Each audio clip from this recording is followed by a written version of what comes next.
पिताजी सोच रहे थे कि कुसंगति के कारण,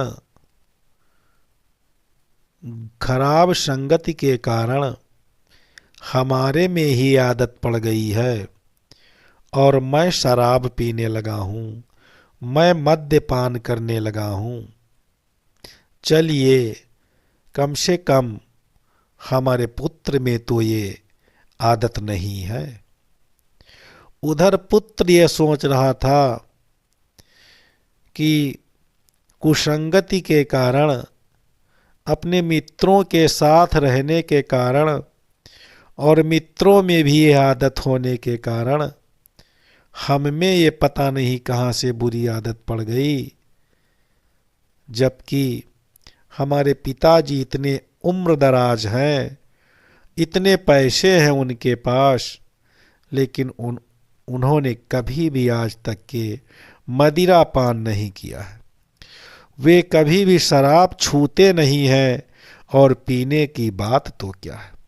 इस प्रकार पिता समझ रहा था कि मैं ही पीता हूँ, मेरा पुत्र नहीं पीता है, और पुत्र समझ रहा था कि मैं ही पीता हूँ, मेरे पिताजी नहीं पीते हैं।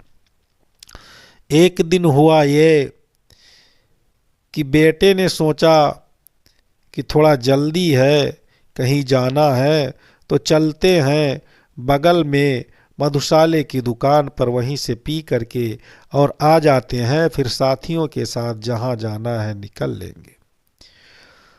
अत्यधिक तीव्रता पूर्वक हो गया और शीघ्रता होने के कारण वहीं बैठ करके और बोतल खोल करके शराब पीने लगा।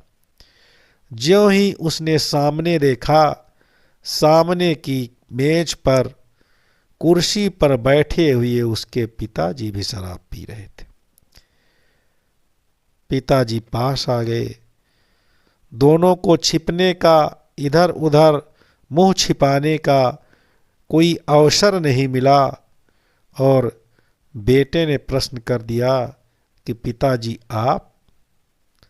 पिताजी ने कहा, बेटा आप? बेटे ने कहा, तो क्या पिताजी आप भी पीते हैं? पिताजी ने कहा, तो क्या बेटे आप भी पीते हैं? बेटे ने कहा, पिताजी मैं तो समझता था कि मैं ही पीता हूं, आप नहीं पीते हैं। तो पिता ने कहा कि बेटे मैं समझता था कि मैं ही पीता हूं, आप नहीं पीते हैं।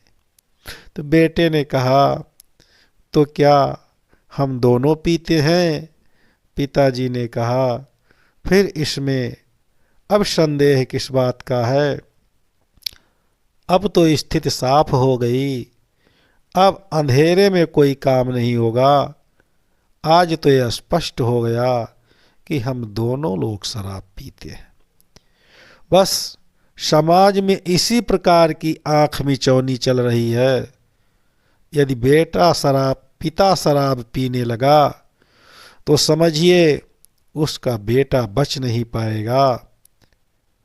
यदि पिता कितना भी छिप करके मद्यपान कर रहा है, मदिरा का पान कर रहा है और ये सोच रहा है कि मेरा बेटा तो बहुत सात्विक संयमी है, उसमें यह दुर्गुण नहीं आएगा, तो ये समझ लीजिए कि आपकी अपेक्षा पुत्र में वह बुराई और अत्यधिक मात्रा में घर करेगी।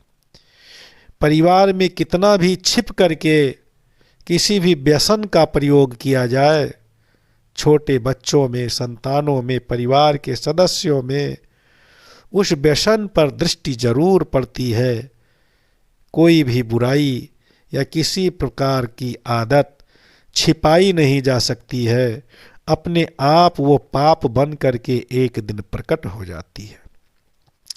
इसलिए यदि इस शराब अर्थात मदिरा पान की इस बुराई को समाज से समाप्त नहीं किया गया, आने वाले दिनों में हमारे समाज की, हमारे परिवार की क्या स्थिति होगी, इसकी हम कल्पना नहीं कर सकते हैं। अतः किसी भी घर में, किसी भी व्यक्ति में यदि वो अपने बच्चों के, संतानों के, वंशजों के भविष्य को चाहता है तो किसी भी प्रकार के व्यसन को, मद्य को, शराब को पूर्णतया वर्जित कर देना चाहिए।